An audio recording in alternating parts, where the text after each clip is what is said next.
Hey, this is Mark, and you're welcome to AUTOSAYS. You know what's crazy? Right now, somewhere in America, there's a grown adult having a full conversation with their car.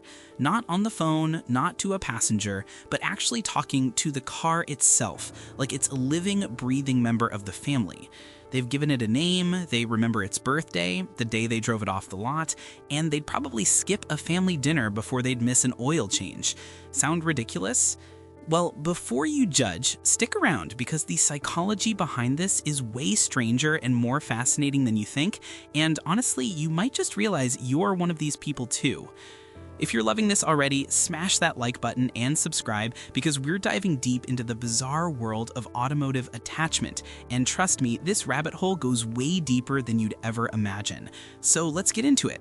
Picture this, it's 1908 and Henry Ford just rolled out the Model T, the first car that regular working people could actually afford. Before this moment, cars were toys for the ultra-wealthy, these mechanical beasts that required a chauffeur and a small fortune to maintain. But Ford changed everything with his assembly line revolution, dropping the price from $2,500 to just under $300 by the 1920s. Suddenly, freedom had four wheels and an engine, and Americans fell head over heels in love.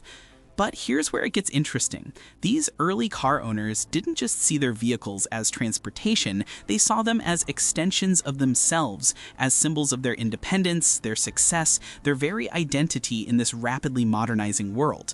Fast forward to today, and that psychological connection has only intensified, but now it's wrapped up in layers of marketing genius, financial commitment, and some seriously deep emotional wiring in our brains that makes us bond with inanimate objects in ways our great-grandparents would find absolutely bewildering.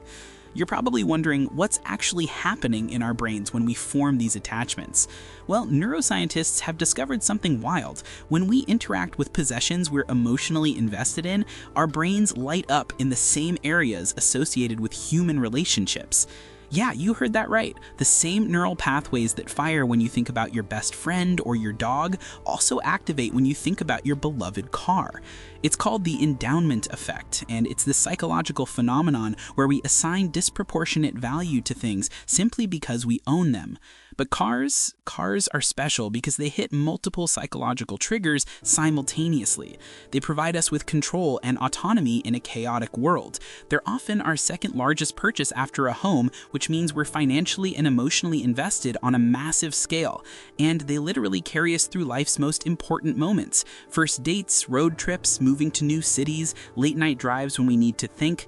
Every scratch tells a story, every mile represents a memory, and before you know it, you're not driving a Honda Civic, you're driving Betsy, who's been with you through thick and thin and deserves respect and premium gasoline. Now, here's where things take a fascinating financial turn that will make you question every car decision you've ever made. The average American today spends about $40,000 on a new car, and with the average auto loan stretching to nearly 6 years at interest rates that can hit 7, 8, even 10%, we're talking about a financial commitment that rivals a year of college tuition. But here's the psychological trap. The moment you drive that car off the lot, it loses about 10% of its value, and within the first year, it'll depreciate by 20 to 30%. Financially, it's objectively one of the worst investments you can make, yet we keep doing it, and we keep forming these intense emotional bonds with these depreciating assets. Why? Because the car industry has spent over a century perfecting the art of making us fall in love. Think about car commercials for a second. They don't sell transportation, they sell identity, freedom, adventure, sex appeal, family values, rugged individualism, luxury, status, power. They've weaponized our deepest psychological needs and attached them to their products. And it's working so well that the average household now spends almost $10,000 annually on vehicle ownership when you factor in payments, insurance, gas, and maintenance. That's more than they spend on food. Let your mind sit with that for a moment. We're literally prioritizing our cars over sustenance because the emotional return feels more valuable than the financial cost. But wait, because this gets even stranger when you look at the actual behavior patterns of people who treat their cars like family. Researchers studying consumer psychology have identified what they call material possession attachment syndrome, and car owners display some of the highest levels of this phenomenon. We're talking about people who park in the back of parking lots to avoid door dings, who wash their cars weekly like it's a sacred ritual, who feel genuine distress when their car needs repairs as if it's going into surgery. Some people name their cars and refer to them with gendered pronouns, creating entire personalities and backstories for these machines. One study found that 37% of American car owners have named their vehicles, and among younger millennials and Gen Z, that number jumps to nearly 50%. There are online forums where thousands of people discuss their cars as if they're discussing children, sharing birthday photos complete with decorations, posting get well soon messages when their car's in the shop, even holding memorials when they finally have to say goodbye to an old vehicle. This isn't just quirky behavior, this is deep psychological attachment playing out in real time, and the implications are absolutely massive for how we think about consumption, identity, and emotional well-being in modern society. Here's where the history gets really juicy and connects to why this behavior is so distinctly American. See, the United States built its entire 20th century infrastructure around the automobile in ways that European and Asian countries never did.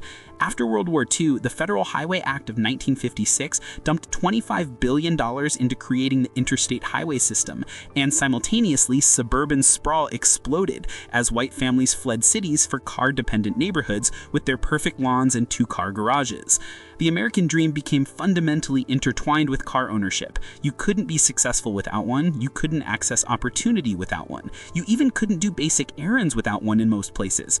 This created a cultural dependency that went way beyond practical transportation needs and elevated the car to mythological status in American consciousness. James Dean made rebellion look cool in his Porsche, road trip movies made freedom synonymous with driving, and every teenager's coming of age centered around that magical 16th birthday when they'd get their license and finally taste independence. The car wasn't just a product, it was a rite of passage, a status symbol, a freedom machine, and a character witness all rolled into one. And that cultural programming runs so deep that even in an age of Ubers and remote work, we can't seem to shake it. Now let's talk about the dark side of this attachment, because it's not all nostalgic road trips and heartwarming memories.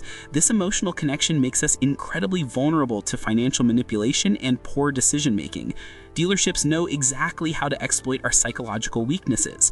They let you take cars home overnight, so you bond with them before committing. They offer customizations that make you feel like you're creating something unique and personal. They structure payments to hide the true cost by focusing on monthly numbers instead of total price plus interest. The average American replaces their car every 6 years, right around when they finally paid it off, which means they're spending their entire adult life with a car payment perpetually underwater on a depreciating asset, all because the emotional high of a new car feels worth the financial strain. Credit scores tank, emergency funds disappear, and retirement savings suffer because we've been conditioned to believe we deserve that new car smell and that our self-worth is somehow connected to what we drive.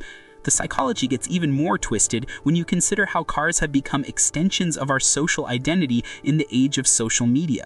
Your car isn't just for you anymore, it's a backdrop for Instagram photos, a statement in parking lots, a conversation starter at gatherings. Luxury car sales have exploded even as wage growth has stagnated because people are willing to sacrifice financial stability for the social capital that comes with pulling up in a BMW or Tesla. We've created a culture where your car tells your story before you even open your mouth, where people make snap judgments about your success, reliability, and worth based on your vehicle, and where keeping up appearances through car ownership has become a silent epidemic of debt and financial stress that nobody wants to talk about, but everybody feels. So what's the way forward? How do we maintain the genuine joy and utility that cars can provide while breaking free from this toxic cycle of emotional manipulation and financial overextension? The answer starts with awareness, with recognizing these psychological patterns in ourselves and making conscious choices rather than emotional ones. Maybe we don't need a new car. Maybe we need to challenge the cultural programming that says our worth is tied to what we drive. Maybe that 10-year-old sedan with 150,000 miles isn't embarrassing. Maybe it's actually a badge of financial wisdom and freedom from the endless payment treadmill. The most interesting shift happening right now is among younger people who are starting to view cars completely differently, not as family members or identity markers, but as tools, as utilities, as things that serve a purpose without defining who they are. Car subscription services, long-term rentals, and the explosion of ride-sharing suggest a fundamental reimagining of our relationship with automobiles, a move away from ownership as identity toward access as practicality. But even as this shift happens, millions of Americans will still choose emotional connection over financial logic, will still name their cars and baby them and feel genuine love for these machines, because ultimately, that psychological bond isn't entirely irrational. It's deeply, fundamentally human. We're meaning-making creatures who attach significance to the objects that carry us through life. And maybe that's not something to fix, but something to understand and respect, while still making smarter choices about how much we sacrifice for that connection. The strange psychology of modern car ownership reveals something profound about who we are as people, about how identity, emotion, and consumption intertwine in ways that shape our financial futures and emotional landscapes. So, next time you catch yourself talking to your car or feeling a pang of affection when you see it in the parking lot, you'll know you're not crazy. You're just human, just wired to connect, to attach, to make family out of anything that shows up consistently in your life, even if it's made of metal and depreciates 20% in year one.